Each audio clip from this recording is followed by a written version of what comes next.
beggar girl finds lost documents of a millionaire, but what she asked in exchange. The autumn wind whispered through the Morgan estate as Arturo, a 68-year-old former hospital CEO, collapsed among his beloved roses. His weathered hands clutched his chest, vision blurring as memories of Elizabeth, his late wife, flashed before his eyes. In that critical moment, a young homeless nurse named Daniela rushed to his aid, her skilled hands performing CPR with desperate determination. As she fought to save him, a silver locket with a crescent moon symbol slipped from her neck, catching Arturo's fading gaze.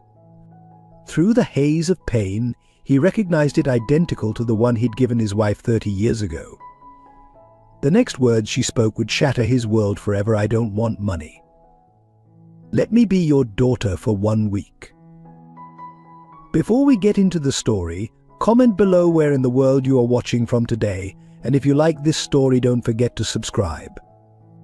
Arturo Morgan stood at his study window, watching autumn leaves dance across the immaculately maintained garden that stretched behind his Boston mansion. At 68, his tall frame remained imposing, though slightly stooped with age and grief. His silver hair and well-tailored suits couldn't mask the profound loneliness in his steel blue eyes. 10 years had passed since the accident that took his only son, Michael. The memory still haunted him: a rainy night, a drunk driver, and a phone call that shattered his world. Michael's death drove a wedge between Arturo and his daughter-in-law, Sarah, who eventually moved to California with his granddaughter, Amy, unable to bear the weight of shared grief. The garden became his sanctuary, a living memorial to Elizabeth, his beloved wife who succumbed to cancer 3 years before Michael's death. Every morning he meticulously tended the roses she'd planted, trimmed the hedges they'd shaped together, and maintained the stone pathways they'd walked countless times. The garden was his last connection to happiness, though lately even this refuge brought more pain than peace. Few knew of the depression that consumed him behind closed doors. The successful businessman who built Boston's largest private hospital network now spent sleepless nights in his vast, empty home. His wealth, once a source of pride, felt meaningless without family to share it. The medications for his heart condition piled up in his cabinet, often neglected as he questioned whether fighting to live alone was worth the effort. Across town, in a run-down apartment complex, 23-year-old Daniela Thomas prepared for another exhausting day. Her small studio apartment barely fit 2 beds, one for her, another for her mother fighting stage 4 breast cancer. Despite their circumstances, the space was immaculate, filled with makeshift medical supplies and the gentle scent of lavender her mother loved. Daniela's days began before dawn, administering her mother's medications before rushing to her volunteer shift at the Sunset Grove Elderly Care Center. Her nursing degree remained unfinished, abandoned when her mother's illness demanded full-time care, but her natural gift for healing never dimmed. The elderly residents at Sunset Grove adored her. Something in her gentle touch and patient smile brought comfort to even the most difficult patients.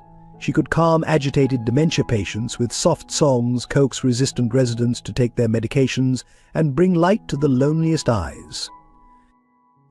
"You have healing hands," her mother often said, watching Daniela organize their meager medications with professional precision.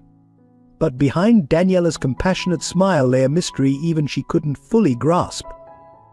Her earliest memories were fragmented: a woman's soft voice singing lullabies, the scent of roses, and a silver locket she wore always but couldn't remember receiving. The other nurses whispered about her background, wondering how someone who lived in the city's poorest district could carry herself with such natural grace. Her knowledge of classical music, literature, and proper etiquette seemed at odds with her circumstances. Even her accent occasionally slipped, revealing hints of a more privileged upbringing than her current situation suggested. "Your mother must have been someone special," her colleagues would say, watching her interact with wealthy patients with natural ease. But Maria, the woman Daniela called mother, was a former hotel housekeeper who'd raised her alone in poverty. The contradiction nagged at Daniela's consciousness, though loyalty and love prevented her from questioning too deeply. Throughout the years, Daniela had fought to maintain her dignity despite their poverty. She'd learned to survive on the streets when they couldn't make rent, yet never lost her compassion. Even now, she shared their meager food with elderly neighbors and offered free care to those who couldn't afford medical help. Each night, after her mother fell asleep, Daniela would sit by their tiny window, fingering the silver locket she never removed. Inside was a faded photograph of a rose garden she didn't recognize, yet it filled her with inexplicable longing. Sometimes in her dreams she walked those gardens with a tall, elegant woman whose face she could never quite see. Back at the Morgan estate, Lorena Brooks moved efficiently through her morning routine, her 60 years wearing lightly on her stern features. For 3 decades, she'd managed the household with iron efficiency, earning Arturo's complete trust. Every surface gleamed, every meal appeared perfectly timed, and every detail of the household ran with clockwork precision. But beneath her efficient exterior, Lorena carried dark secrets. Her immaculate records concealed years of careful financial manipulation. Small sums diverted, accounts carefully adjusted, all hidden beneath the mountain of paperwork that Arturo had long since entrusted to her care. The trust fund Elizabeth had established before her death, the one meant for the daughter she'd been forced to give up, had slowly been drained away under Lorena's careful management. Each morning, as she arranged fresh flowers in Elizabeth's favorite vases, Lorena fought down the guilt of her betrayal. She'd been more than a housekeeper to Elizabeth, she'd been a confidante, the only one who knew about the baby born in secret, the child given up to protect the family's reputation. Elizabeth had trusted her to watch over the child from afar, to ensure her safety and comfort. Instead, Lorena had constructed an elaborate web of lies, embezzling the money meant for the girl's care while feeding Elizabeth false information about her daughter's supposed life with a wealthy family. The weight of these deceptions had grown heavier since Elizabeth's death. Watching Arturo's decline, seeing him withdraw further into grief and loneliness, tested her resolve. Yet the fear of discovery, of losing everything she'd built, drove her to maintain the facade. For her position in the household, her financial security, her very freedom all depended on keeping the past buried. As another autumn morning dawned over Boston, these 3 souls moved through their separate lives, unaware of how fate was about to intertwine their destinies. In his garden, Arturo dead-headed roses with trembling hands, fighting another wave of dizziness. In her tiny apartment, Daniela prepared for another day of service, the mysterious locket cool against her skin. And in the mansion's kitchen, Lorena began her daily routine, unaware that her carefully constructed world was about to shatter. The stage was set for a story of lost identity, buried truths, and the redemptive power of love, a tale that would challenge the boundaries of family and force each character to confront the consequences of choices made long ago. Lorena Brooks moved through the Morgan mansion like a shadow, her footsteps silent despite the gleaming hardwood floors. At 60, her steel-grey hair pulled into a severe bun, she embodied the perfect image of a long-serving housekeeper to Boston's elite. But beneath that polished exterior lay a web of secrets that had entangled 3 generations of the Morgan family. 30 years ago, she'd arrived at the mansion's door with impeccable references all forged. Her real history, buried under layers of careful fabrication, included a string of thefts from wealthy employers across Europe. But Elizabeth Morgan, young and naive in her newfound wealth, had seen only Lorena's efficiency and apparent devotion. That first year had cemented Lorena's position as she became Elizabeth's closest confidante. When Elizabeth discovered her pregnancy, a child conceived before her marriage to Arturo, it was Lorena who orchestrated the cover-up. She arranged the private birth, selected the adoption agency, and managed the secret trust fund Elizabeth established for her daughter's future. "Promise me you'll watch over her," Elizabeth had pleaded, tears streaming down her face as she signed the adoption papers. "Make sure she's safe, loved, well cared for," Lorena had promised, even as she began siphoning money from the trust into offshore accounts. Over the years, Lorena masterfully played both sides. To Elizabeth, she brought carefully crafted stories of her daughter's happy life with a wealthy family. In reality, she'd lost track of the child after arranging her placement in a state-run orphanage, using the trust fund money to build her own secret fortune. Her position in the household grew stronger with each passing year. She managed the staff, controlled the finances, and slowly became indispensable to both Elizabeth and Arturo. When Elizabeth fell ill, Lorena was the perfect caretaker, tending to her former mistress with seeming devotion while systematically destroying any documentation that might lead back to the secret child. Elizabeth's death should have been the end of it. The trust fund was nearly drained, the adoption records buried, and Lorena's position secure. But Elizabeth's final letter to Arturo, sealed with instructions to open it upon her death, remained hidden in Lorena's private safe. The letter contained not only the truth about the child but details of the trust fund that would expose Lorena's years of theft. Now, as she surveyed her domain from the mansion's upper windows, Lorena's mind constantly worked to protect her position. She'd cultivated relationships with all of Boston's elite families, positioning herself as the keeper of their secrets. Many of them had skeletons in their closet's affairs, financial misdeeds, family scandals, and Lorena kept careful records of everything she observed. Her own suite of rooms in the mansion's east wing reflected her accumulated power. Designer clothes filled the closets, expensive art adorned the walls, and a hidden wall safe contained documents that could destroy half of Boston's prestigious families. She'd come too far, sacrificed too much, to risk losing it all now. Every morning, as she reviewed the household accounts, Lorena added to her insurance policy photographs, documents, and records that would protect her position. She knew too many secrets, held too much power, for anyone to risk exposing her. The mansion's staff feared her, the family's social circle respected her, and Arturo trusted her completely. But lately, watching Arturo's declining health, a new fear had taken root. His will named her as a beneficiary, ensuring her comfortable retirement. But if anything happened to him before Elizabeth's letter was destroyed, if the truth about the missing trust fund came to light, everything she'd built would crumble. So she watched and waited, maintaining her perfect facade while guarding against any threat to her position. The mansion had become her fortress, its secrets her weapons, and she would do anything, absolutely anything, to protect what she'd built. Those who looked closely might have seen the calculation behind her efficient manner, the steel beneath her servile smile. But no one looked closely at servants, and that had always been Lorena's greatest advantage. She was the perfect housekeeper, the trusted confidante, the keeper of secrets, and she intended to keep it that way, no matter the cost. As she completed her morning inspection of the mansion, straightening an antique vase here, adjusting a priceless painting there, Lorena allowed herself a small smile of satisfaction.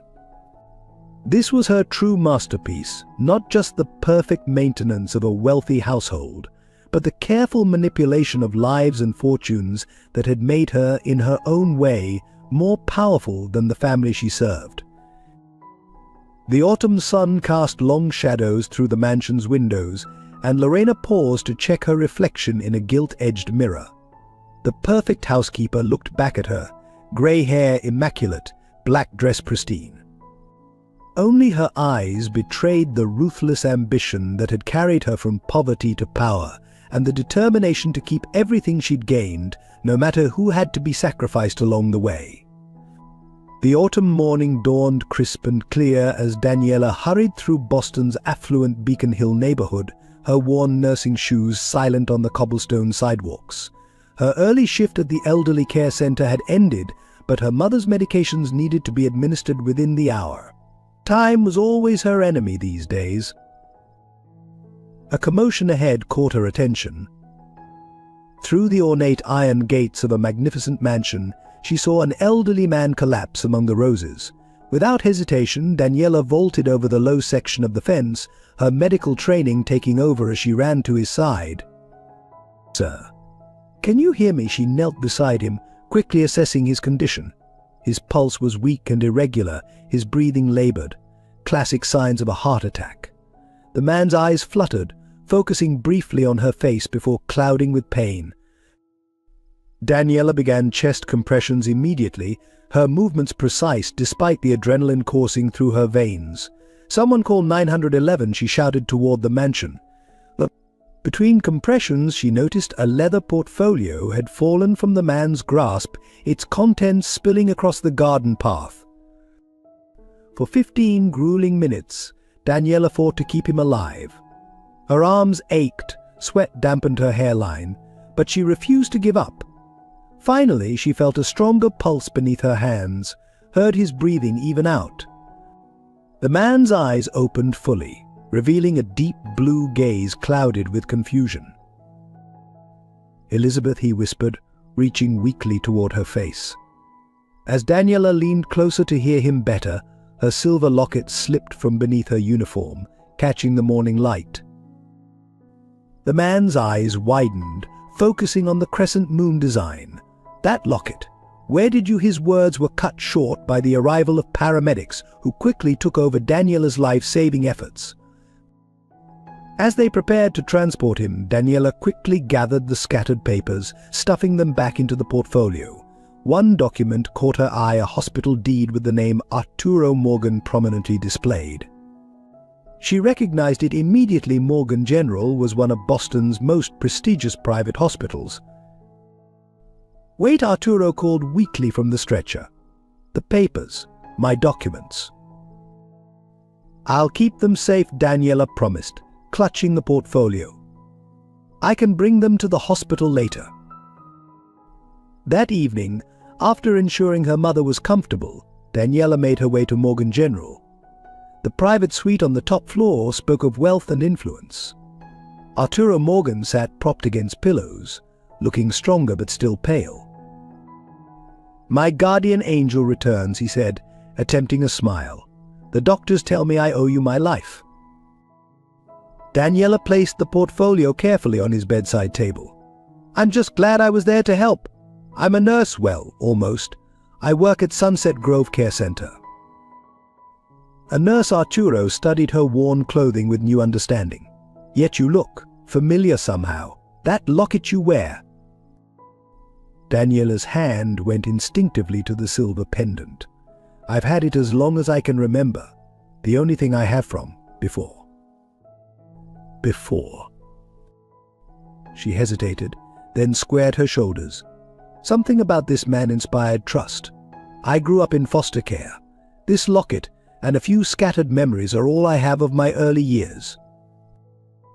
Arturo's expression softened with compassion. "Life has not been easy for you, has it? Yet you still stopped to help others." He gestured to the portfolio. "Those documents you saved, they're worth millions. The deed to my hospital, investment papers, everything I built over a lifetime. Many would have seen an opportunity there." "I don't want your money, Mr. Morgan." The words came out more sharply than she intended. "What do you want then?" Daniela surprised herself with her answer. "Let me be your daughter for 1 week." The words hung in the air between them. Arturo's expression shifted from shock to confusion to something unreadable. Daniela rushed to explain, "I've never known what it's like to have a father, to have a real family. Just 1 week to experience what that feels like. That's all I ask in return for the documents." "You're proposing a transaction then? 1 week off. Pretend family in exchange for my life's work." "Not pretend," Daniela said softly. "Just real for a little while. I don't want inheritance or money or position. I just want to know what it feels like to have a father care about me, even if it's only for 7 days." Arturo was silent for a long moment, studying her face. Perhaps he saw something there, loneliness that matched his own, sincerity that couldn't be faked, or maybe just a shadow of someone long lost. 1 week, he finally said, "starting tomorrow. I'll have my housekeeper prepare a room." "Thank you," Daniela whispered, tears threatening. "I promise you won't regret this." We shall see. Arturo's tone was unreadable, though I warn you my household may not be as welcoming as you hope. My housekeeper, Lorena, is protective. I understand. I don't expect anything grand, just moments, conversations, maybe helping in your garden. I saw how beautiful it is. Something flickered in Arturo's eyes at the mention of the garden. Yes, well, we'll sort out the details tomorrow. For now, I need rest. Daniela nodded and turned to leave. At the door, she paused. Mr. Morgan, thank you for giving me this chance. After she left, Arturo lay back against his pillows, mind churning. The girl's request was bizarre, yet something about her tugged at his memory. That locket so similar to the one he'd given Elizabeth years ago. And when she smiled, there was something in her expression. He shook his head, dismissing the fanciful thoughts. 1 week? What harm could it do? He was lonely, she was clearly in need of kindness, and perhaps they could both find some small comfort in the arrangement. Yet as he drifted off to sleep, his dreams were troubled by half-remembered conversations with Elizabeth, whispered secrets, and the image of a silver locket catching the light of a long-ago autumn morning. In her tiny apartment, Daniela sat beside her sleeping mother, wondering if she'd made a terrible mistake. The impulse to ask for that week had come from somewhere deep inside, a longing she couldn't explain. For 7 days she would have a glimpse of the life she'd always dreamed of: a father, a real home, a chance to belong somewhere. She touched the locket gently, and as always felt that strange sense of connection to something just beyond her memory. Tomorrow would begin her week as Arturo Morgan's daughter. 7 days to create memories that would have to last a lifetime.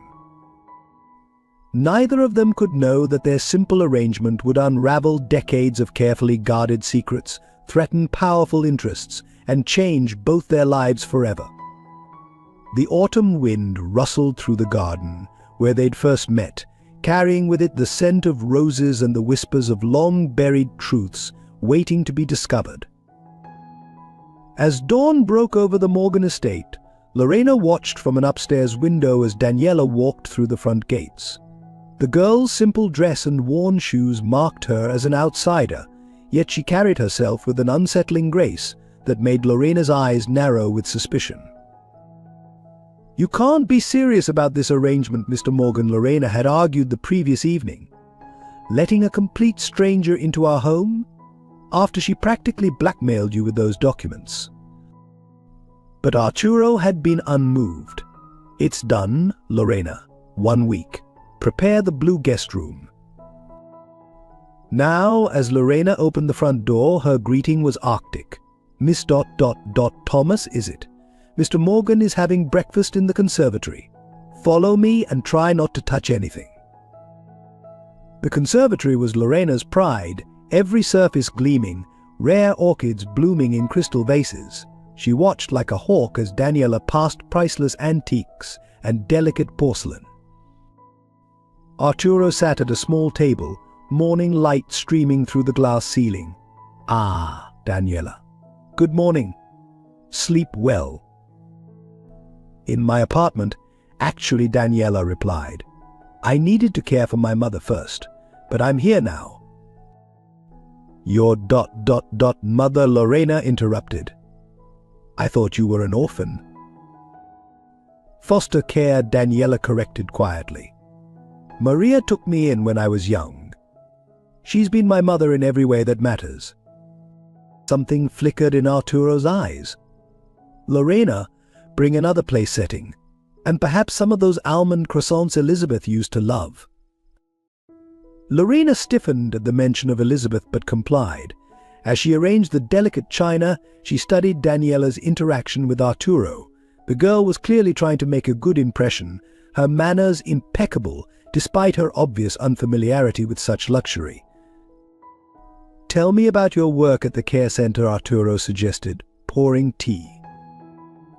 "It's challenging but rewarding. Many of our residents don't have family visitors. Sometimes all they need is someone to listen, to make them feel valued." and you provide that. I try.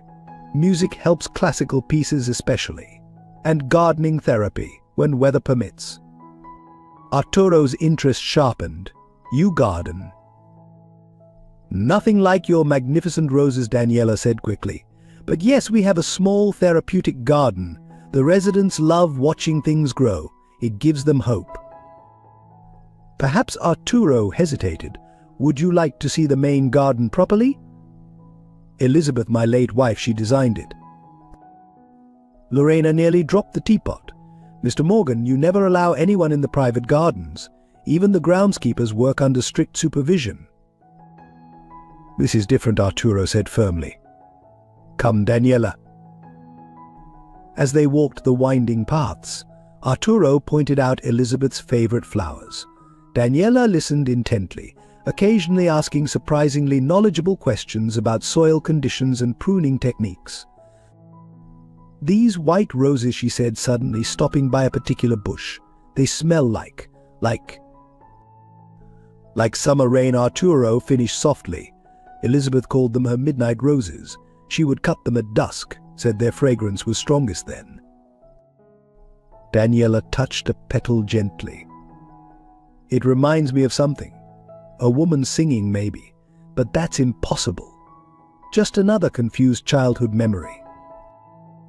Lorena, following at a discreet distance, felt her anxiety rising. The girl's every movement, her natural affinity for the garden, even her unconscious gestures all reminded her too much of Elizabeth. And that locket. Mr. Morgan, she called sharply. Your 10 a.m. conference call. Ah, yes, Arturo looked regretfully at the gardens. Business calls. But perhaps later, Daniela, you could help me with the deadheading. These autumn roses need attention. I'd like that, Daniela smiled. Throughout the day, Lorena watched as Daniela moved through the house. The girl seemed drawn to certain places: the music room with its grand piano, the library's window seat where Elizabeth used to read, the small greenhouse where rare orchids bloomed. The household staff whispered among themselves. Some noted her resemblance to old photos of Elizabeth, others dismissed her as a clever gold digger. Lorena encouraged the latter view, dropping subtle hints about Daniela's suspicious appearance in their lives.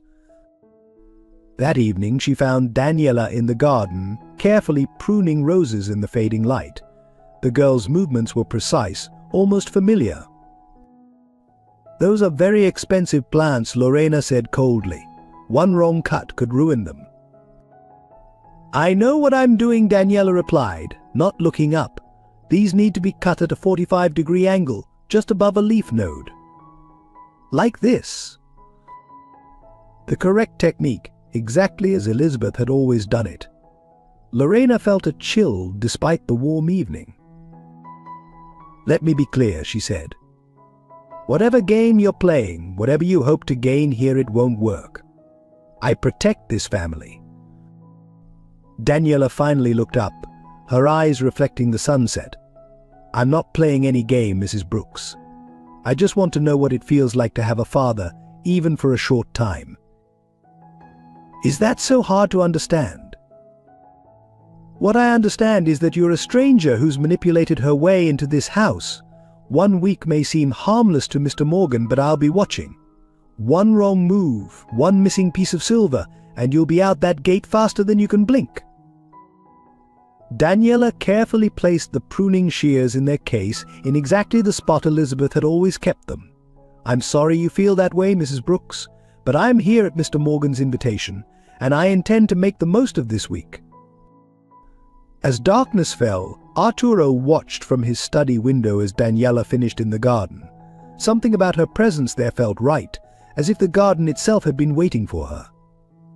Elizabeth would have liked her, he thought. But doubt nagged at him. Was he being foolish, letting emotions cloud his judgment? The girl's request was unprecedented, possibly suspicious. Yet when she smiled, when she touched the roses with such natural grace. Your tea, Mr. Morgan, Lorena interrupted his thoughts. and perhaps we should discuss additional security measures during our guest stay." "That won't be necessary, Lorena." "But sir—" I said no. His tone was final. "Sometimes, Lorena, we must trust our hearts as well as our heads. Elizabeth taught me that." Lorena withdrew, her face unreadable. In the garden below, Daniela gathered her tools as the first stars appeared. Her silver locket caught the last light of day, twinkling like a secret about to be revealed. The first day of their unusual arrangement was ending. 6 more remained, 6 days that would test bonds of trust and loyalty, uncover long-buried secrets, and challenge everything they thought they knew about family, love, and belonging. The call came at midnight, 3 days into Daniela's week at the Morgan mansion. Her mother's neighbor, voice urgent and breaking, told her to hurry. Maria's condition had deteriorated rapidly. Arturo found Daniela in the garden, hastily gathering her things. "What's wrong?" "My mother. I have to go." Tears threatened to fall. The doctor said she had months, but— "I'll drive you," he said firmly, already calling for his car. The tiny apartment was thick with the heavy air of approaching death. Maria lay surrounded by medical equipment, her once vibrant face now hollow and grey. Her eyes lit briefly when Daniela rushed to her bedside. "My Hija," she whispered. "My beautiful girl. I must tell you." "Save your strength," Mama Daniela pleaded, clutching her mother's frail hand. "No time left? Must tell?" The truth. Maria's eyes flickered to Arturo, hovering uncertainly in the doorway. You look just like her." "Like who, Mama?" "The woman who brought you to me. Elegant, beautiful, so sad." Maria's breathing grew labored. "She paid every month, said you needed protection from someone powerful." Daniela felt the world tilt beneath her. "What are you saying?" "Not your real mother. She came one night, desperate, said people would hurt you if they found you, made me promise, keep you safe." Tears rolled down Maria's sunken cheeks. "The money stopped 3 years ago, letter said. She died." "Who was she?" Daniela's voice cracked. "The woman who brought me." "Never knew her name, but the locket." Maria's hand weakly touched the silver chain around Daniela's neck. She said, "When time was right, it would lead you home." Arturo stepped closer, his face pale. "This locket, what did the woman look like?" But Maria's strength was fading fast. "Forgive me, May Hija, should have told. Sooner, love you, like my own, always." Her hand went limp in Daniela's grasp. The monitor flatlined, its harsh tone cutting through the night. Hours later, after the funeral home had taken Maria's body, Daniela sat numb in Arturo's study. He'd insisted on bringing her back to the mansion, refusing to leave her alone in the apartment. "Try to rest," he said gently. "The blue room is yours for as long as you need it." Daniela nodded absently, her fingers tracing the locket's familiar pattern. Everything she thought she knew about herself had crumbled. Who was the mysterious woman? Why had she needed protection? Sleep proved impossible. Near dawn, Daniela found herself wandering the mansion's quiet halls. The library door stood ajar, moonlight spilling across ancient hardwood floors. Something drew her to the far corner, where a delicate writing desk sat beneath a portrait of Elizabeth Morgan. The desk's surface was immaculate, but something about the worn brass handle of the bottom drawer caught her attention. Inside, beneath perfectly arranged papers, her fingers found a false bottom. Hidden beneath was a leather-bound book, Elizabeth Morgan's diary. Hands trembling, Daniela began to read. April 15th, 1999. My darling daughter turns 3 today, somewhere out there. My heart aches to hold her, to see if her eyes have stayed that striking blue. Lorena brings reports of her happiness with her new family, but it's not enough. Arturo suspects nothing of her existence, the shame of my first marriage, the pregnancy I hid to protect his reputation, and our love. But oh, how I miss her." Daniela's heart pounded.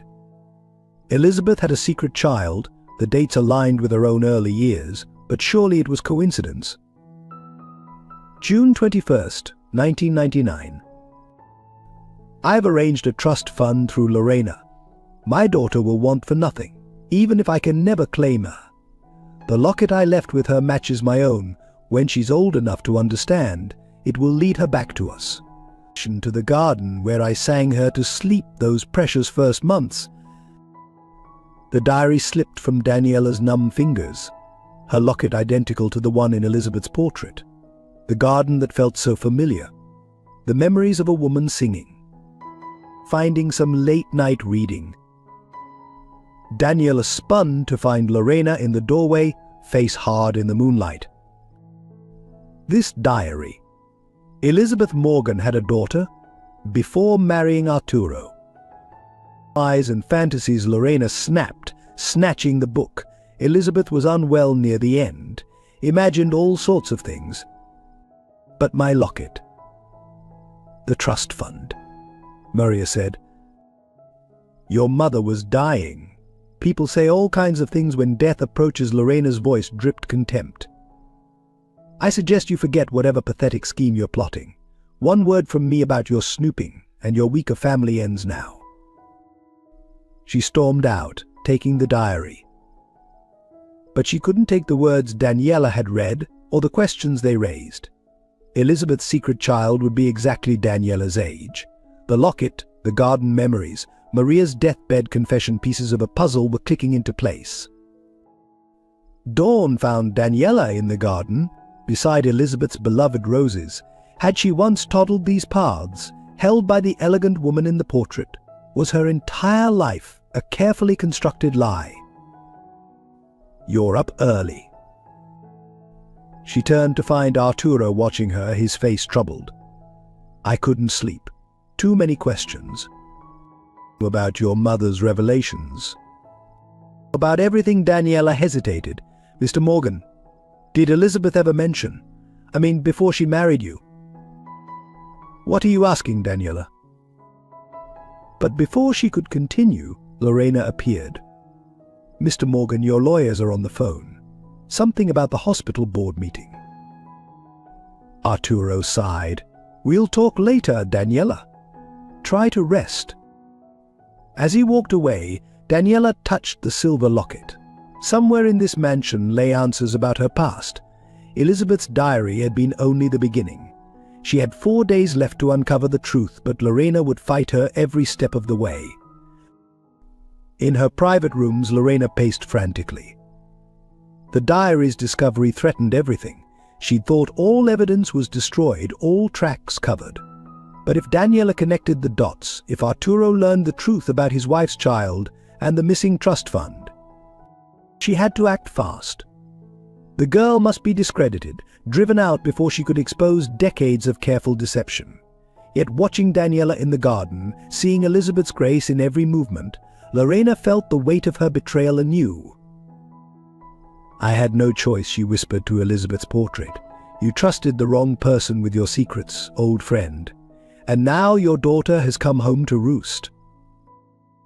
The autumn sun climbed higher, warming the garden where mother and daughter had once walked.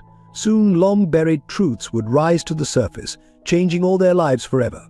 But for now, the roses kept their counsel, waiting for the right moment to reveal their final secrets. In the late afternoon, Daniela observed Lorena's increasingly erratic behavior from the library window. The housekeeper made her third trip to the garden shed, emerging each time with different papers hastily stuffed into her apron. Something about her furtive movements set off warning bells in Daniela's nursing-trained mind.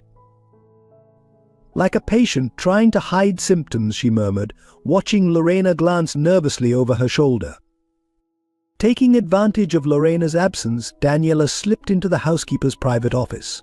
The room was meticulously organized, every file labeled with precise handwriting, but one drawer in the antique desk remained persistently locked. Her fingers traced the silver locket as she contemplated her next move. "When the time is right, it will lead you home," Maria had said.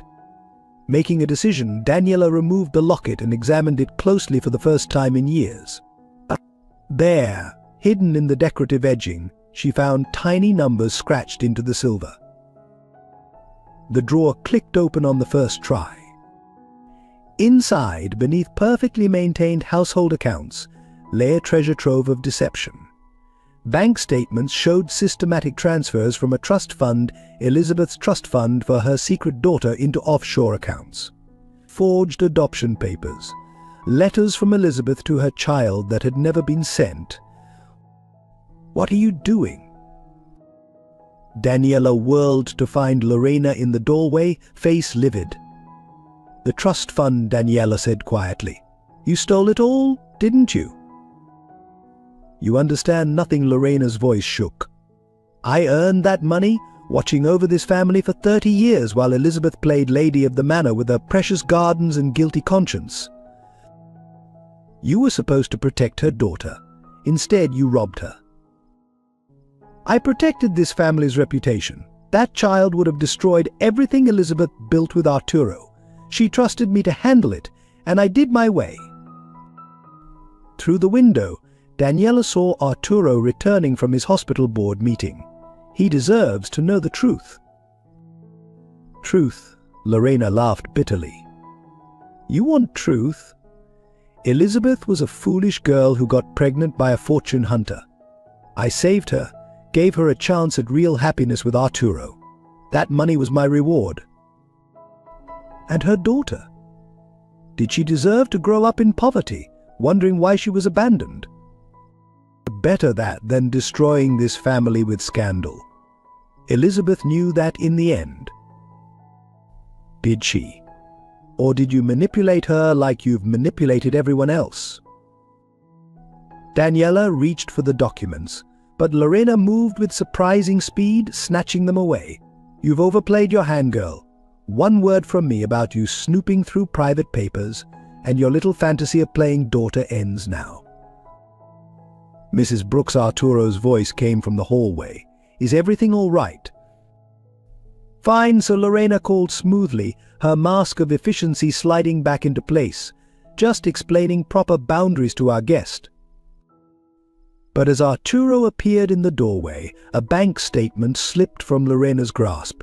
His eyes narrowed as he caught the heading Elizabeth Morgan Trust. "What is this?" he demanded, picking up the paper. "Nothing, sir. Old accounts. These transfers, hundreds of thousands of dollars. Where did this money go?" "I can explain." But more papers had scattered across the floor. Adoption documents, trust fund statements, Elizabeth's unsent letters. "My God," Arturo whispered, reading quickly. "Elizabeth had a child? Before me. And you knew." Lorena's composure cracked. She begged me to help her hide it. The scandal would have ruined everything. I only did what was necessary. By stealing the money she left for her daughter, Daniela's voice was quiet but firm. "You shut up," Lorena rounded on her. "You come here with your convenient story and your fake locket, trying to worm your way into this family." "Fake locket," Arturo interrupted. "What do you mean?" Lorena realized her mistake too late. I only meant." "This locket," Daniela said, holding it out. "Maria said the woman who gave me to her left it with me, that it would lead me home someday." Arturo took it with trembling hands. "I gave this to Elizabeth on our first anniversary. She wore it until his voice broke, until she gave it to her baby daughter, the night Lorena took the child away." "She never meant for the girl to end up in foster care," Lorena said desperately. "I was supposed to find a good family, but things got complicated. The money was just sitting there." "Where is she?" Arturo demanded. "Elizabeth's daughter, what happened to her?" "I don't know. I lost track of her after the state home in Brighton. It was safer that way." "Brighton Children's Home," Daniela's voice was barely a whisper. I grew up there, until Maria adopted me. The silence that followed was deafening. Arturo stared at Daniela, really looked at her, seeing Elizabeth in every feature. "The garden," he said softly. "You knew exactly how to tend the roses, and the way you hum when you work Elizabeth's song." "I remember someone singing to me," Daniela said, tears falling. "In the garden at night, the scent of roses." "Your mother's voice," Arturo confirmed. "She would walk for hours with you among the flowers, singing lullabies." Morena backed toward the door. "You can't prove any of this. The adoption records are sealed. The trust fund transfers were all legal." "Legal?" Arturo's voice cracked like a whip. "You stole from my wife's daughter, left her in poverty while you lined your pockets with her inheritance. I protected this family's reputation. Everything I did was for this house, this name." "Get out!" Arturo's voice was ice. "The police will handle the financial investigation. Get out of my house before I have you arrested now." "You'll regret this," Lorena spat. "Both of you. I know every secret in this house, every skeleton in every closet." "The only skeleton," Daniela said quietly, "is what you did to an innocent child. To my mother, to this family." Lorena fled, leaving behind 30 years of carefully constructed deception. In the sudden silence, father and daughter faced each other across a gulf of lost years. "All this time," Arturo whispered, "you were right here, Elizabeth's daughter, my daughter. I never imagined, when I asked for 1 week as your daughter. You already were. You always were." As night fell over the garden Elizabeth had loved, 2 lost souls began the long journey of healing. And somewhere, perhaps a mother's spirit smiled as her greatest wish was finally fulfilled. Her daughter had found her way home. The days following Lorena's departure brought a delicate dance of discovery between Arturo and Daniela. Each morning found them in Elizabeth's garden, working side by side as dawn painted the roses in soft gold. Their conversations started hesitantly, like shy birds testing their wings. She loved the white roses best, Arturo would say, demonstrating the precise angle for pruning, said they reminded her of wedding lace. "I remember," Daniela paused, uncertain. "At least I think I remember someone lifting me to smell them. Was that Elizabeth? She'd hold you up every evening to kiss the roses goodnight. You were barely 2. These fragments of shared memory became their bridge, each small revelation drawing them closer. Arturo found himself studying her face, seeing Elizabeth's grace in every movement, discovering his own expressions in her quiet determination. The garden became their sanctuary. Together they cleared decades of overgrowth, uncovering paths Elizabeth had planned but never completed. Daniela's nursing knowledge proved unexpectedly valuable as they established a therapeutic section with raised beds and gentle slopes. "We can make it accessible for wheelchairs," she explained, sketching plans in the soil with a stick. "The residents from Sunset Grove could visit. Being in nature, touching living things, it helps heal the spirit." Arturo watched her passionate explanation, heart swelling with pride. "Your mother would have loved that idea. She always said gardens should be shared." But not everyone welcomed their growing bond. The news of Daniela's true identity spread through Boston's elite social circles like wildfire. Elizabeth's carefully hidden scandal became fodder for vicious gossip. Sarah, Arturo's daughter-in-law, arrived unannounced one morning, her face tight with disapproval. "Really, Arturo? Accepting this stranger's wild claims without proof? What would Michael think?" "DNA tests confirmed it last week," Arturo replied calmly, though his hands shook slightly. "Daniela is Elizabeth's daughter, my daughter." "A convenient miracle," Sarah scoffed.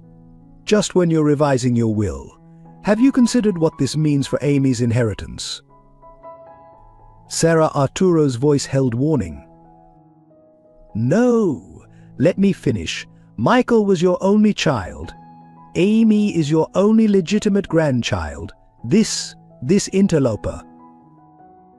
That's enough. Arturo rarely raised his voice, but now it cracked like thunder. Daniela is as much my daughter as Michael was my son. Elizabeth kept her existence secret to protect our family's reputation, a mistake I refuse to compound by rejecting her now.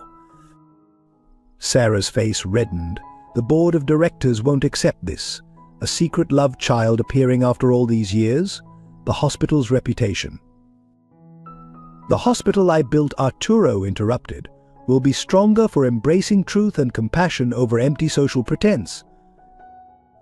Daniela, who had been quietly tending roses during this exchange, finally spoke. I don't want anything from you, Sarah. No inheritance, no position, no social standing. I only want to know my family. How noble, Sarah sneered. We'll see how long that lasts.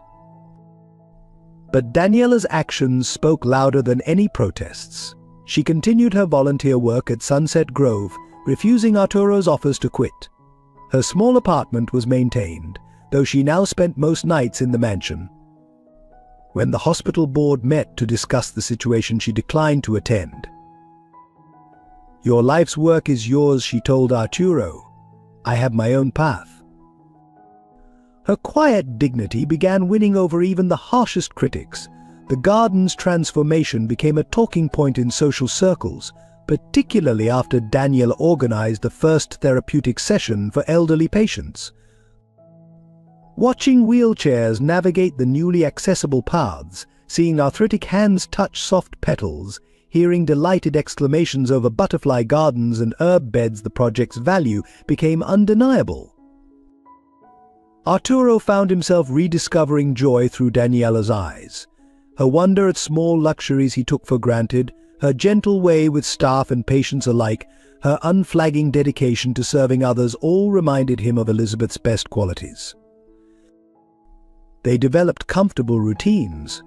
Morning garden work, followed by shared breakfasts where they pored over Elizabeth's old garden journals. Evenings often found them in the library, Daniela reading aloud from Elizabeth's favorite books, while Arturo listened, remembering similar nights with his wife. She marked this passage, Daniela said one evening, showing him Elizabeth's delicate marginalia, about love being stronger than pride. She underlined that the day she told me she was pregnant with Michael, Arturo recalled softly, said it gave her courage. Do you think? Did she want to tell you about me? Before. Every day, according to her diary.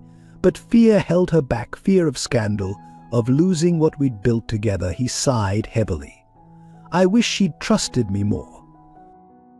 She did trust you, Daniela said gently. She just didn't trust society to understand. Their healing wasn't always smooth. Daniela sometimes withdrew, overwhelmed by the weight of her new identity. Arturo struggled with guilt over the years lost, but slowly, surely they forged a relationship uniquely their own. The garden flourished under their combined care.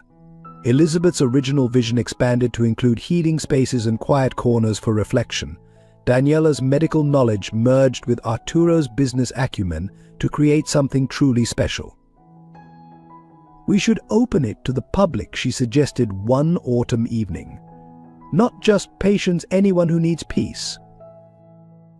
Arturo studied the garden's new paths, the carefully planned therapeutic areas, the beauty his daughter had helped create. Elizabeth's garden, he said finally, a healing space for the community. That's what we'll call it. But as their bond strengthened, opposition grew more determined. Anonymous letters arrived, hinting at past scandals. Hospital board members questioned Arturo's judgment.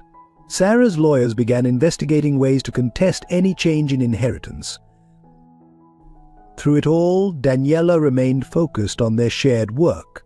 Her quiet strength anchored Arturo, while his unwavering support gave her confidence to face the criticism. They'll adjust, he assured her, after a particularly vicious society event where several old friends had snubbed them. True family is worth any amount of social discomfort. Daniela touched her mother's locket. now restored to its original shine. I used to dream of belonging somewhere. Now I realize belonging isn't about place or position, it's about love. The garden continued its transformation, much like their relationship. New growth emerged from old roots, stronger for the careful tending. Elizabeth's roses bloomed more vigorously than ever, as if celebrating the family's reunion.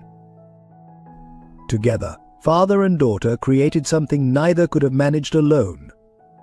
The garden became a symbol of their journey, beauty rising from hidden seeds, strength emerging through adversity, love transcending time and social barriers. As autumn deepened into winter, their initial week of playing family had blossomed into something real and lasting. But darker forces were gathering, threatening to destroy everything they'd built. Lorena's desperate final threats would prove more dangerous than anyone suspected, and the greatest test of their newfound bond still lay ahead. For now, though, they worked in peaceful companionship, healing the garden and themselves. Elizabeth's spirit seemed to walk beside them, her love finally free to nurture the family she'd always dreamed of uniting. The roses bloomed on, witnesses to a love stronger than secrets, a bond deeper than blood, and a garden's power to heal even the deepest wounds of the heart. As winter approached, Daniela began methodically piecing together her fractured past. Each evening after garden work, she sat in Elizabeth's study, surrounded by old photographs and documents Lorena had failed to destroy. "I found something," she told Arturo one night, spreading papers across his desk. Bank records from the orphanage. Regular payments stopped abruptly in 1999, the same month Lorena began making large deposits to her Cayman account. Arturo studied the documents, his face darkening. "She didn't just steal your trust fund. She actively ensured you'd remain in poverty, cutting off the orphanage's support." Meanwhile, across town, Lorena was orchestrating her revenge. In a small apartment filled with 30 years of carefully collected secrets, she made phone calls to tabloid reporters, society columnists, and hospital board members.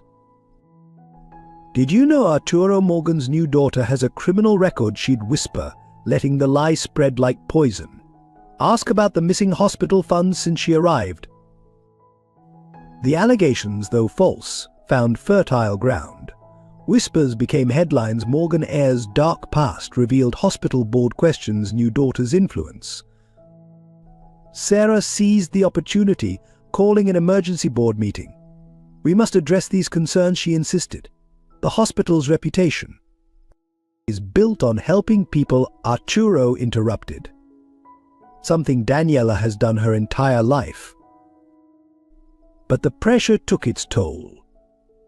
Daniela's nursing shifts became uncomfortable as wealthy patients requested different caregivers.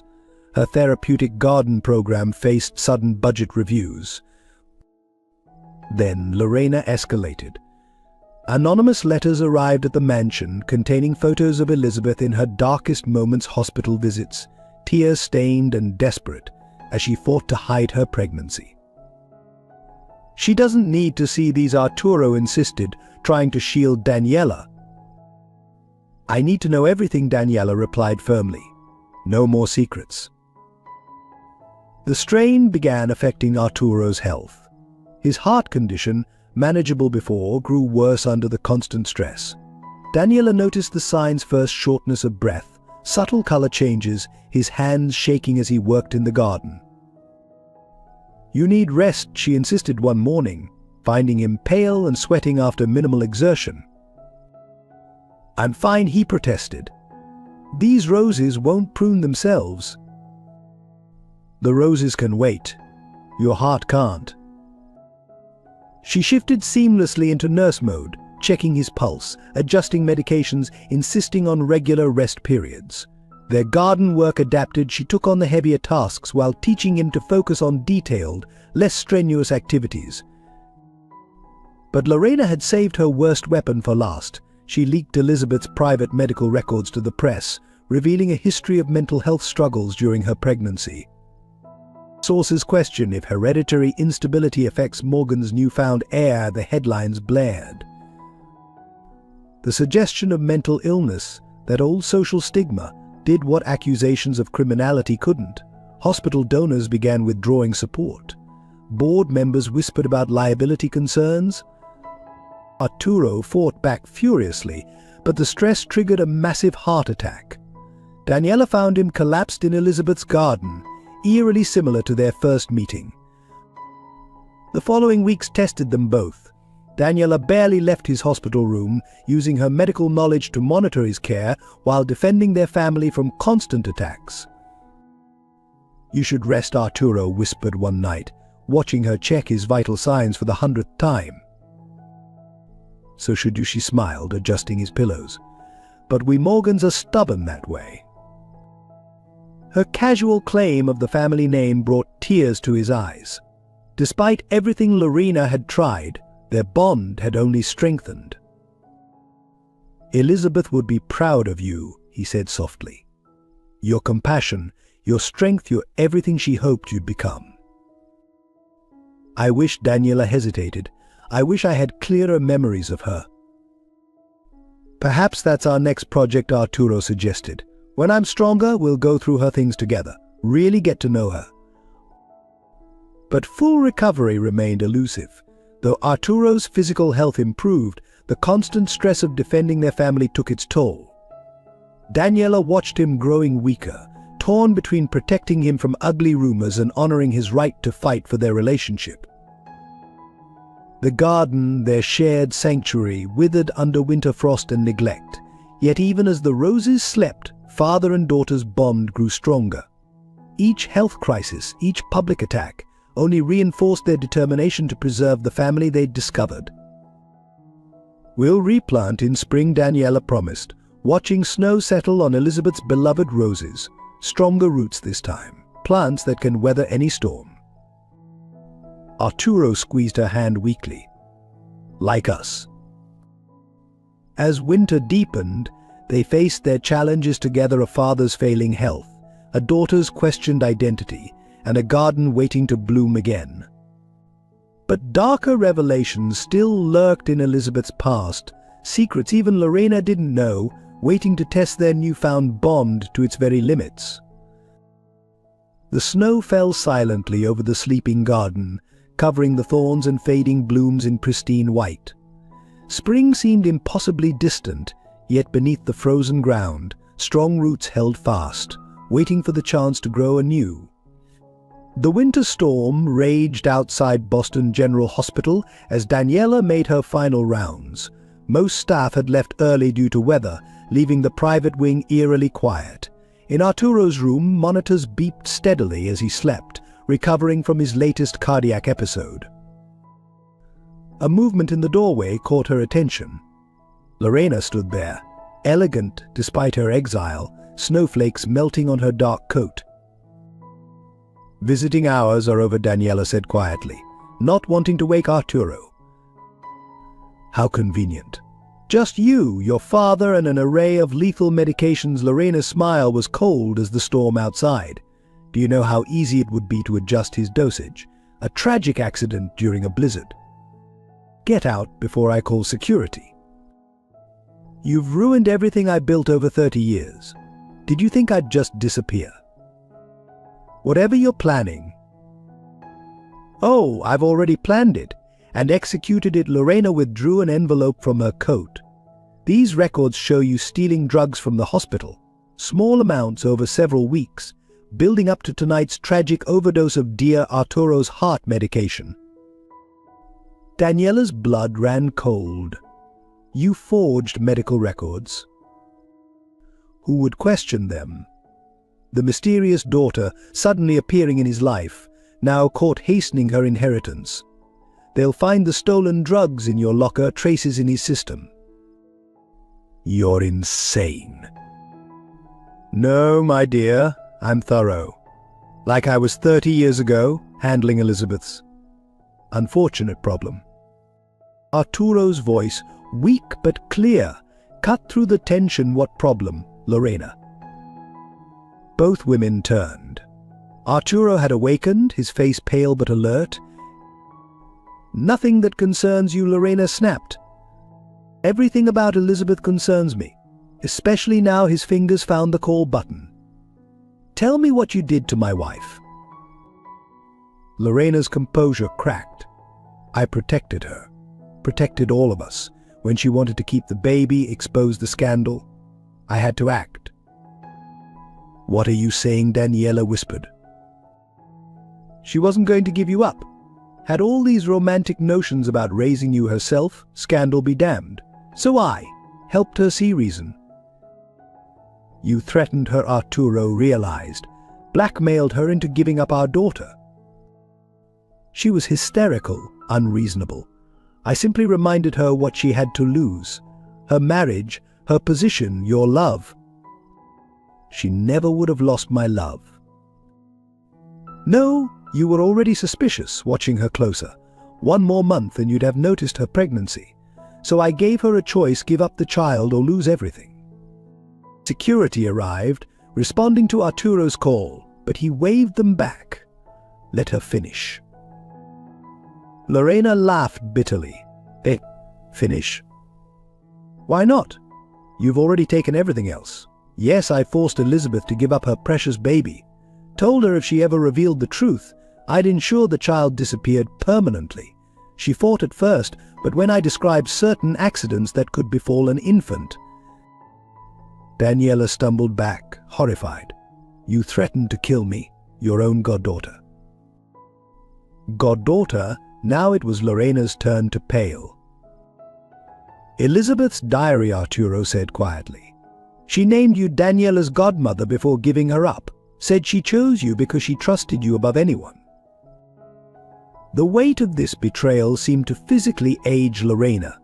She sank into a chair, her carefully maintained facade crumbling. "I didn't know. She never told me." "No," said Arturo. "By then she knew what you really were." Security officers moved forward again, but Lorena rallied one last time. "It doesn't matter. The forged records are already in the system. By morning, your precious daughter will be arrested for attempted murder." "I don't think so." Daniela held up her phone. "I've been recording since you walked in. Your confession, your threats, everything." "You can't. Enough." Arturo's voice, though weak, held authority. "Officers, please arrest Mrs. Brooks. The charges are attempted murder, blackmail, and fraud. My lawyers will provide details."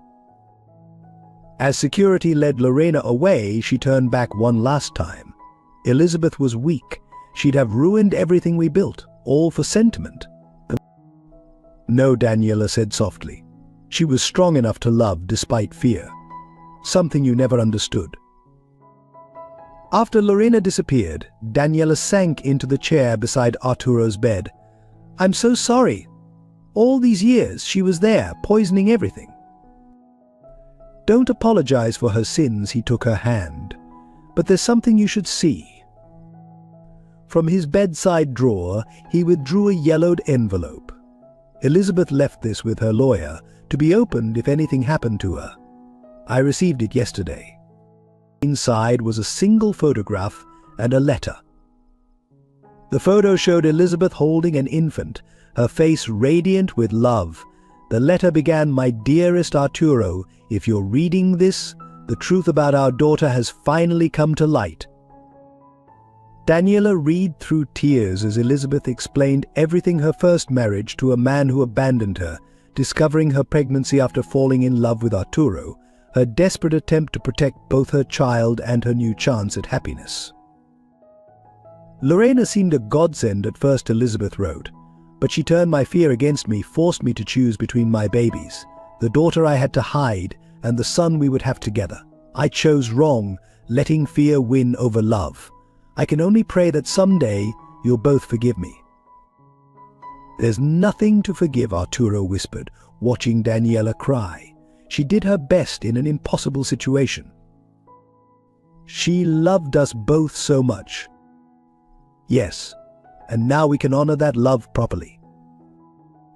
As the storm raged outside, father and daughter began healing from revelations too long buried. Elizabeth's letter ended with hope love will find a way to unite you. I believe that with all my heart. When it does, remember that I am watching over you both forever. The truth, finally revealed, had cost them dearly, but as dawn broke over fresh snow, it brought with it the promise of a new beginning, one built on truth, understanding, and the unshakable bond between parent and child. In her cell, Lorena faced the consequences of decades of manipulation. In the hospital room, Arturo and Daniela faced their future, strengthened by understanding their past. And somewhere, perhaps, Elizabeth's spirit finally found peace, seeing her greatest wish fulfilled, her family united, their love stronger than any secret. The morning newspapers hit Boston's elite breakfast tables like bombs. Morgan family scandal, trusted housekeeper S. decades of deception exposed, screamed the headlines. Daniela's recorded confession had been leaked, though not by the Morgans. Sarah burst into Arturo's hospital room, waving the paper. "My God, Arturo, is it true? Lorena really tried to murder me," he finished calmly. "Yes, all to keep her past crimes hidden." But these revelations about Elizabeth, the blackmail, the threats, are all true. Daniela entered with fresh flowers for Arturo's room, though I wish they weren't, for everyone's sake. Sarah stared at her, seeing for the first time not an interloper but a victim. "You were just a baby." And she threatened to. "Some people will do anything to maintain power," Arturo said quietly, "even destroy an innocent child." The hospital board convened an emergency session. Recordings of Lorena's confession played in the hushed boardroom, followed by evidence of her financial manipulation. Decades of theft, carefully hidden beneath impeccable bookkeeping. "There's more," announced Harrison Wells, the board's chairman. "Our audit revealed Lorena was blackmailing several board members, their families' private medical records stolen from hospital files. That's how she maintained control," Daniela realized. "Fear and secrets, just like with Elizabeth." The tide of public opinion turned swiftly. Society matrons who'd snubbed Daniela now claimed they'd always suspected something wasn't right about that. Lorena hospital donors who'd withdrawn support returned, praising the Morgan family's courage in facing adversity. But the most significant intervention came from an unexpected source. Amy, Sarah's teenage daughter, arrived at the hospital clutching a gift for her newly discovered aunt. "I found this in Mom's attic," she explained, presenting Daniela with a dusty photo album. "It's full of pictures of Dad as a baby. And look, there's one of Elizabeth holding him, and is that you?" The photograph showed Elizabeth in the garden, cradling baby Michael, while a toddler with Daniela's features played nearby. On the back, Elizabeth's handwriting, "My two precious children, if only for a moment." Sarah's hands trembled as she examined the photo. Michael never knew he had a sister. All these years. "Elizabeth found ways to keep us together, even if we didn't know it," Daniela said softly. "She made sure there were traces, proof of her love waiting to be found." The family gathering expanded as more relatives arrived, drawn by the scandal but staying for reconciliation. Cousins shared stories of Elizabeth's kindness. Aunts remembered her occasional sadness. Pieces of the past clicked into place. "She used to visit the orphanage," one elderly aunt recalled. "Said she was doing charity work, but now I realize she was checking on her daughter." Arturo finished, finding ways to stay connected without risking Lorena's threats. Sarah's resistance finally crumbled. "I've been horrible to you, Daniela. Protecting Amy's inheritance seemed so important, but after hearing what that woman did—" "You were protecting your daughter," Daniela said gently, "just like Elizabeth tried to protect me." The family intervention became a healing session. Old grievances aired, past misunderstandings cleared. Amy insisted on taking Daniela shopping. Because aunts should spoil their nieces, Sarah offered her social connections to help restore the garden program. Even the hospital staff joined in, sharing stories of Elizabeth's secret kindnesses, paying poor patients' bills, establishing anonymous scholarships. Her legacy of compassion lived on in the daughter she'd been forced to surrender. As evening fell, the family gathered in Arturo's room. Stories flowed freely now, tears and laughter mingling as they rebuilt bonds too long broken. Elizabeth would have loved this, Arturo said, watching Amy show Daniela old family photos. All she ever wanted was for her children to know each other. We do now, Sarah said firmly, and nothing, no scandal, no threats, no old prejudices will separate us again. The healing wasn't instant or complete. Too many years had passed, too many wounds festered. But as the family united against Lorena's poison, they found strength in their shared love for Elizabeth and her dreams of unity. In her cell, Lorena received news of the family's reconciliation with bitter resignation. Her weapons, secrets, shame and social pressure had lost their power in the face of truth and forgiveness. The garden waited under winter snow, dormant but not dead. Come spring, it would bloom again, tended by hands united in love rather than divided by secrets. Elizabeth's legacy would live on, not in scandal as Lorena had threatened, but in the restored bonds between parent and child, sister and brother, past and present. The intervention had done more than clear Daniela's name. It had fulfilled Elizabeth's deepest wish that love would ultimately prove stronger than fear, truth mightier than deception, and family bonds more enduring than any social construct. As night fell over Boston, the Morgan family stood united, stronger for having faced their demons together. Elizabeth's garden would bloom again, and this time all her children would walk its paths in peace. The winter light faded early on a February evening as Daniela noticed the first alarming signs. Arturo, seemingly recovered from his heart attack, suddenly struggled to breathe during their daily garden planning session. His skin took on a greyish tinge that her medical training recognized all too well. "Just need a moment," he gasped, clutching the edge of Elizabeth's antique garden table. "No, you need a hospital." Now, Daniela's voice remained calm, though her heart raced. She'd seen that look before in patients facing critical cardiac events. The ambulance arrived within minutes, but the journey to Boston General felt endless. Daniela held his hand, monitoring his pulse, whispering encouragement. "Stay with me, Father. Please stay with me." It was the first time she'd called him that directly. His eyes flickered open briefly, a faint smile crossing his pale features before pain claimed him again. The emergency team worked through the night. Daniela paced the waiting room, her nurse's knowledge making every passing minute more terrifying. She knew too well what those grim expressions and hurried consultations meant. Sarah arrived near dawn, Amy in tow. The teenage girl threw herself into Daniela's arms. "He'll be okay, won't he, Aunt Dani? He has to be okay." Before Daniela could answer, the cardiac specialist emerged. His face told them everything before he spoke. "The damage is extensive," he explained gently. "Mr. Morgan's heart. There's only so much we can do." "How long?" Sarah's voice cracked. "Days, maybe weeks. We can make him comfortable, but..." Daniela felt her world tilting. She'd only just found her father, just begun to heal decades of separation. Now time, that merciless enemy, was stealing him away. They took turns sitting with him.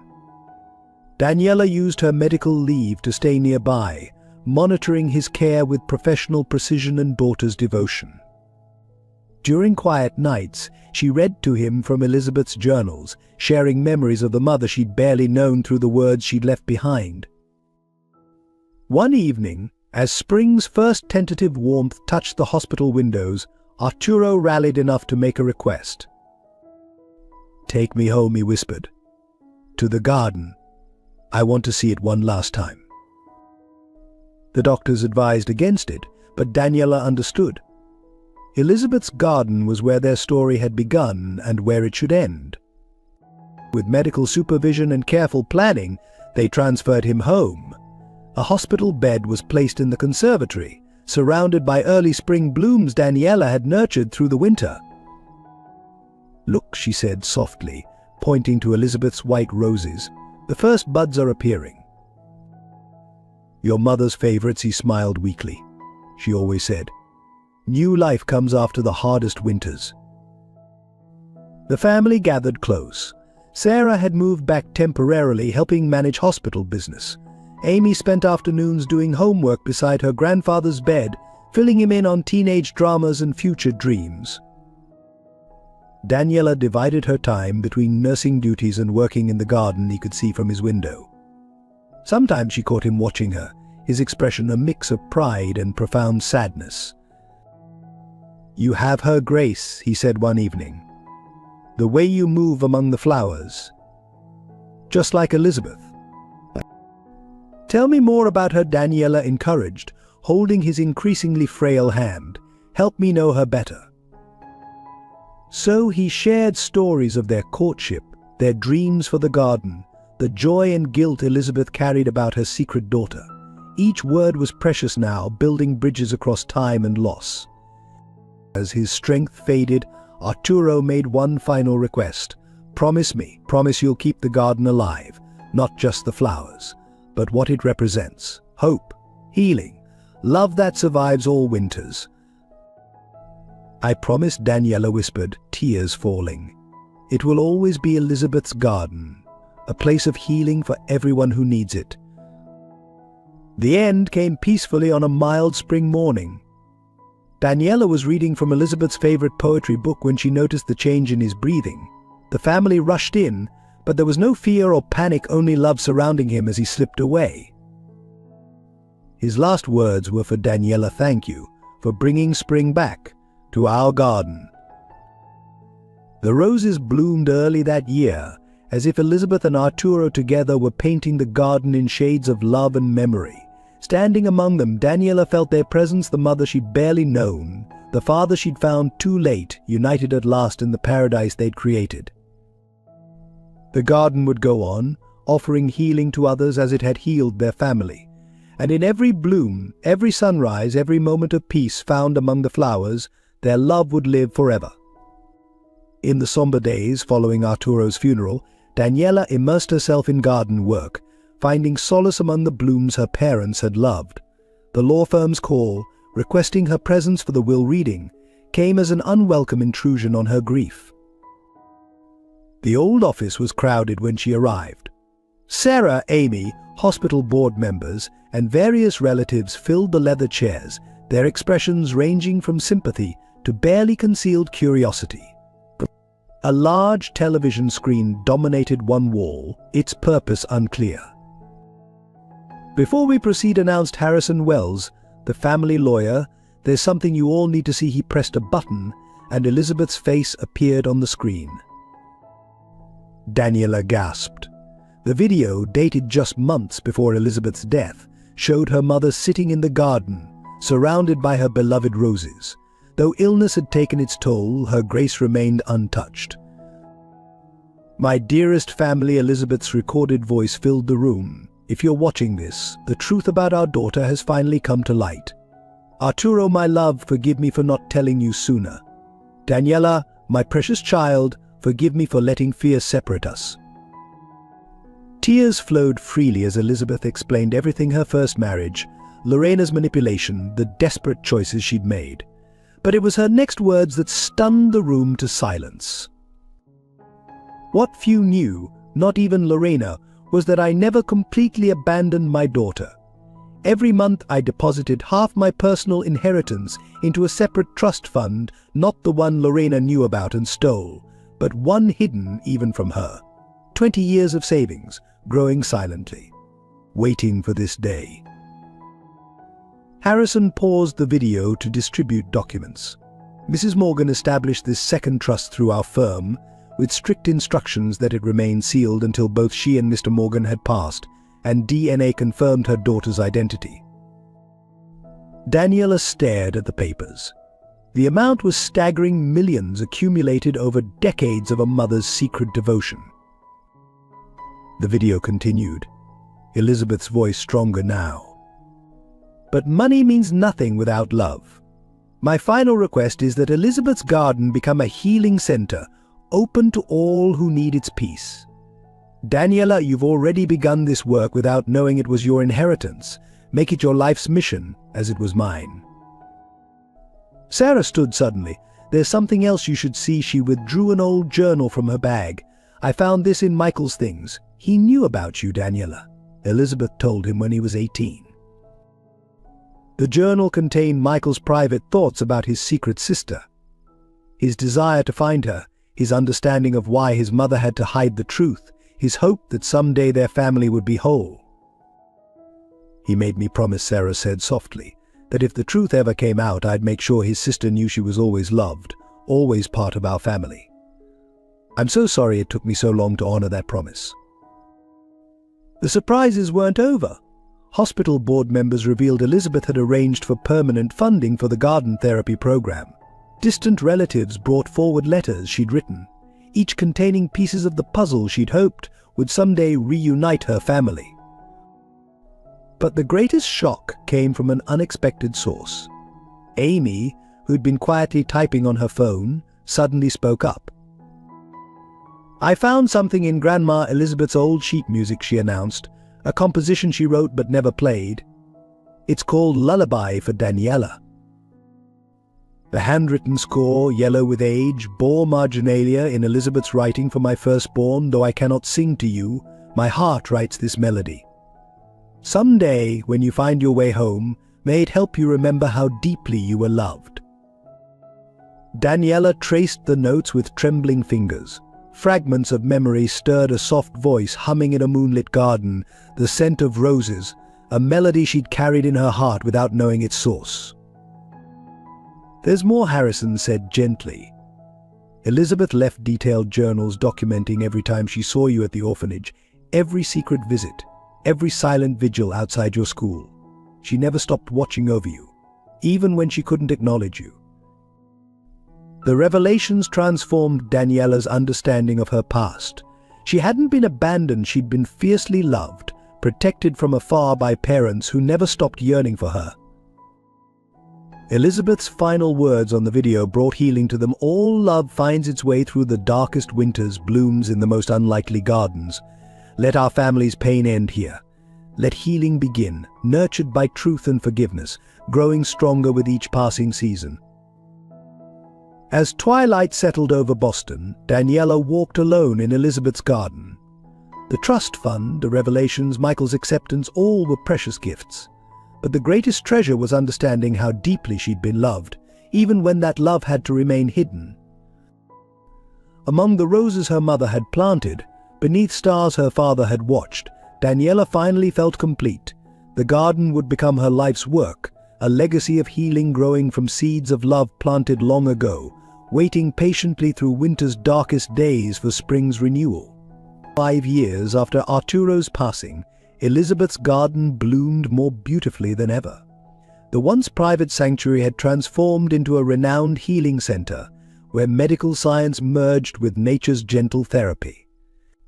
Daniela, now director of both the garden and the hospital's innovative therapeutic programs, watched elderly patients find peace among the roses her mother had planted. Lorena, serving time for her crimes, had written a full confession, finally unburdening herself of decades of manipulation. Her testimony helped heal old wounds, though some scars would always remain. The money she'd stolen was recovered and redirected to the garden's charitable programs, turning past corruption into future hope. Sarah had become the hospital's CEO, working closely with Daniela to expand their therapeutic services. Their once strained relationship had blossomed into true sisterhood. Amy, now in medical school, spent summers interning at the garden, combining her grandmother's love of healing with her father's dedication to medicine.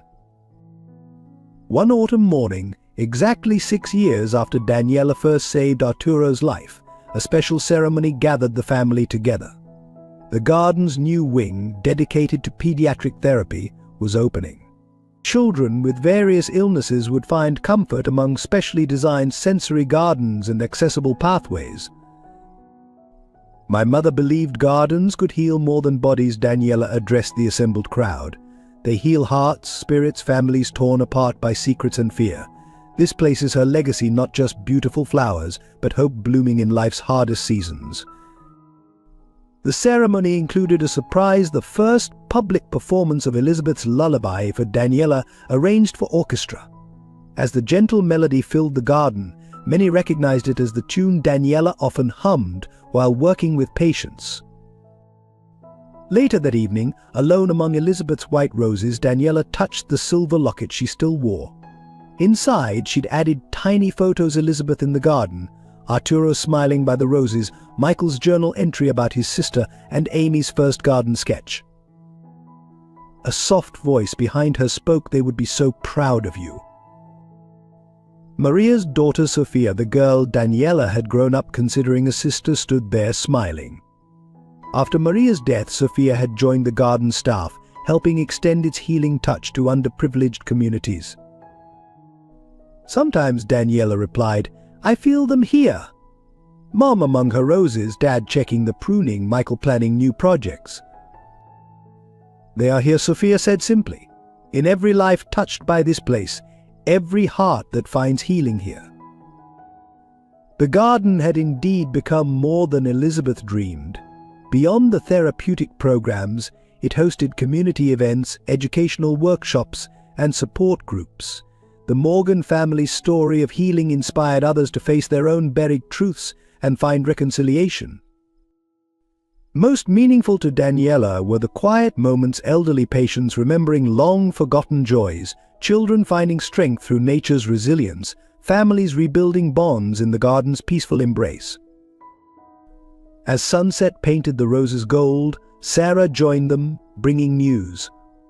The hospital board had unanimously approved expansion of the therapeutic garden program to all their facilities. Elizabeth's vision of healing through nature would spread beyond Boston, touching countless lives. "We should celebrate," Sarah suggested. "Family dinner. Amy's driving up from medical school." But the word family no longer brought pain. Instead, it meant love that had survived winter's harshest storms, blooming more beautifully for the trials endured. That night, dining in the garden conservatory where her journey began, Daniela looked around at her expanded family. Sarah discussing hospital politics, Amy debating modern medical theories, Sophia sharing stories of lives transformed by the garden's work. The past's shadows had transformed into wisdom, its pain into purpose. Elizabeth's garden had become exactly what its creator envisioned: a place where healing transcended medicine, where love overcame fear, where family meant more than blood. Above them, stars twinkled through the conservatory's glass ceiling. Somewhere, Daniela knew, Elizabeth and Arturo watched their family united at last. Their love story hadn't ended with secrets and separation. It had blossomed into this healing touching countless lives, hope growing from deepest pain, and a garden where broken things became beautiful again. As night fell over Boston, Elizabeth's garden glowed softly with carefully placed lights, illuminating paths where tomorrow's healing would begin.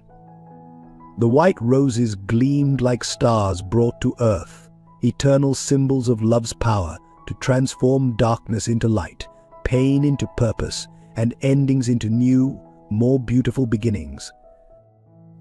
In the gentle evening breeze, the roses seemed to whisper Elizabeth's eternal truth: love finds a way through winter's darkest days, blooming more beautifully for having survived the storm. Through every person's life, there comes a winter moments when we feel abandoned, betrayed, or lost in darkness. Like Elizabeth's roses buried under snow, our hearts can feel frozen by life's cruelest seasons. But love, real love, never truly dies. It waits patiently beneath the frost, like seeds of hope planted by those who loved us even when they couldn't hold us. Sometimes it's a mother's secret tears, a father's unspoken pride, or the simple truth that family isn't built by blood alone, but by hearts that choose to beat as one. Elizabeth's garden teaches us that our deepest wounds can become our greatest gifts. From betrayal blooms forgiveness, from loss grows understanding, from pain springs the power to heal others. Every scar we bear can become a bridge someone else crosses to find their way home. To those feeling lost, you are more loved than you know. Like Daniela, your story isn't written in your losses, but in how you bloom despite them. Someone somewhere has planted seeds of love in your life, waiting for you to discover them. To those carrying guilt, it's never too late for truth to heal what time has broken. Elizabeth's choice to protect her child through distance teaches us that love sometimes wears masks of absence, but absence doesn't mean abandonment. To those grieving your loved ones, live on in every act of kindness you share, every moment of healing you bring to others. They bloom again in the gardens you tend, in the lives you touch, in the love you choose to give despite having lost so much. Remember, the most beautiful gardens grow in soil enriched by fallen leaves. Our broken pieces become the foundation where future flowers bloom. And sometimes, in our darkest winters, when all seems lost, we discover we were never truly alone, just waiting for spring to reveal the love that survived beneath the snow. Like the roses in Elizabeth's garden, may you find strength to bloom again, courage to trust again, and wisdom to see that even your deepest wounds can become someone else's healing. For in the end, we are all gardeners of hope, planting seeds of love that will bloom long after our winters have passed. In every ending lies a new beginning. In every scar, a story of survival. And in every heart brave enough to love again after loss, a garden waiting to bloom. Your winter isn't forever. Spring always comes to those who hold on long enough to see the first rose bloom. If this story touched your heart, please share it with those who need hope in their dark seasons. Your likes, subscriptions, and heartfelt comments fuel our passion to create more stories of healing and redemption. Together, we can spread love and understanding, one story at a time. Join our family by subscribing, because every garden needs caring hearts to help it grow.